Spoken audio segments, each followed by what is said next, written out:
ازيكم يا حلوين؟ عاملين ايه؟ يا رب تكونوا بخير. هنعمل النهارده مع بعض شويه رز بلبن، مش اي رز بلبن، شويه الرز بلبن يستاهلوا بقكم، القوام كريمي والطعم قشطه. وهنعمل كمان رز بلبن في الفرن، وهقولك على كل اسرار الرز بلبن اللي هيخلي القوام معاكي كريمي، وهتخليه كمان الوش بتاعه يبقى مكرمش زي بتاع المحلات، وهيبقى احلى كمان. وتابعي معايا الفيديو عشان نعرف كل اسرار الرز بلبن عملناه مع بعض ازاي. اول حاجه هنا معانا كوبايه من الرز. هنا اهوت انا طبعا غسلتها كويس جدا ونقعتها شويه قبل ما احطها، وضفت عليها 3 كوبايات من الميه بالمج العادي بتاع الشاي. وهنا انا حطيت كوبايه الرز ديت علشان انا هعمل كيلو ونص من اللبن، وكوبايه كمان زياده عليهم. لو انت هتعملي كيلو لبن بس هتضيفي نص كوبايه من الرز. وهوطي عليها كده زي ما هغطيها كده زي ما انتوا شايفين، ووطي عليها النار خالص، وهسيبه بقى لحد ما يستوي كده معانا زي ما انتوا شايفين اهو. بصوا. وطبعا لو هو الرز كل واحد حسب الرز بقى بتاعه، لو الرز بتاعك شفتيه كده وشرب الميه وما استواش معاكي بتضيفي له ميه تاني عادي، مفيش مشكله لحد ما يستوي معاكي زي ما انت شايفه كده. بعد كده بعد بقى ما استوى معانا الرز، انا ضفت عليها كده الكيلو ونص من اللبن وكوبايه اللبن الزياده عليهم كمان اهي زي ما انتوا شايفين كده. واهم حاجه هنا اللبن بتاعنا كان بارد، انا ما غليتهوش، اخدته من الكيس على طول، على حطيته يعني في اللبانه كده بس، وحطيته بقى زي ما انتوا شايفين كده. واهم حاجه اللبن بتاعك يبقى كامل الدسم. هنا بقى عشان يدينا طعم كريمي كده وطعم جميل، انا حطيت له 3 معالق كبار من الكريم جانتيه. وطبعا قلبته كده كويس جدا عشان ما يعملش معانا اي تكتلات. وكمان بتضيفي عليه ال3 معالق كمان من اللبن البودرة، او اللي هو اللبن النيدو. برضو بيديكي طعم جميل جدا، وبرضو يبقى معاكي حلو كده. وعارفة الطعم بتاعه باللبن النيدو ده بيبقى عامل زي بتاع المحلات بالظبط. وضفت عليها هنا كوباية سكر، اللي هو السكر العادي الحبيبات بتاعنا. طبعا انت بقى حسب التحلية بتاعتك طبعا هتدوقي وهتشوفي، لو انت حبيتي ان انت بتزودي زودي عن الكوباية السكر ديت. تمام. وطبعا بايديكي بقى باستمرار فيه كده بالتقليب عشان ما يكلكعش معاكي لحد كده ما يعمل الفقاقعات اللي انت شفتيها دي كده وغلى. هنا بقى عقبال بقى ما هو يغلي كده شوية، انا حطيت هنا هوت كده ربع كوباية من اللبن، وممكن تستبدليها بالمية، وحطيت عليها 3 معالق كبار كده من النشا. انا حطيت هنا النشا حبة في حبة كده، وابتديت ان انا اقلبها. قلبتها كده، وهضيف بقى باقي النشا اللي معايا في الطبق. الطعم بتاعه بصراحة مش قادرة كنت اوصف لكم، كان جميل جدا. وعلى فكرة انا بصور لكم هنا الرز بلبن وكان النور قطع عندي، عملته في الضلمة. بس كده زي ما انتوا بقى شايفينها اهيت. خلاص كده احنا دوبنا النشا في اللبن، او ممكن زي ما قلنا تستبدليها بالمية.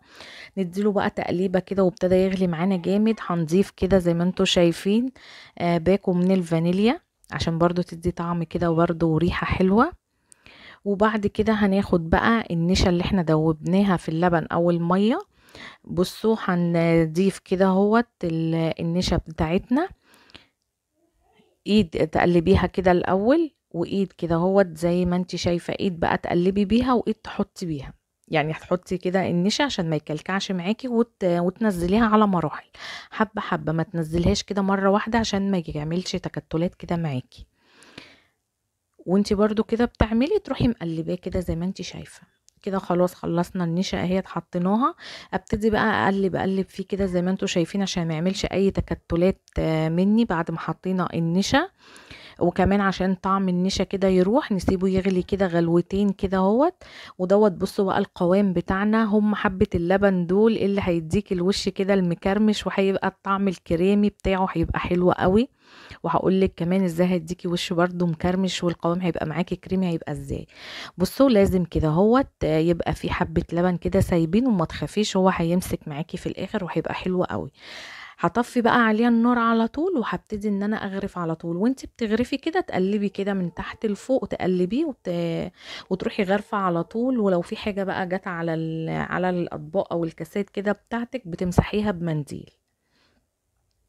اهم حاجة تعمليه على طول، يعني اول ما يستوي معانا كده خلاص وطفينا عليه، تحطيه في الكاسات على طول او في الاطباق.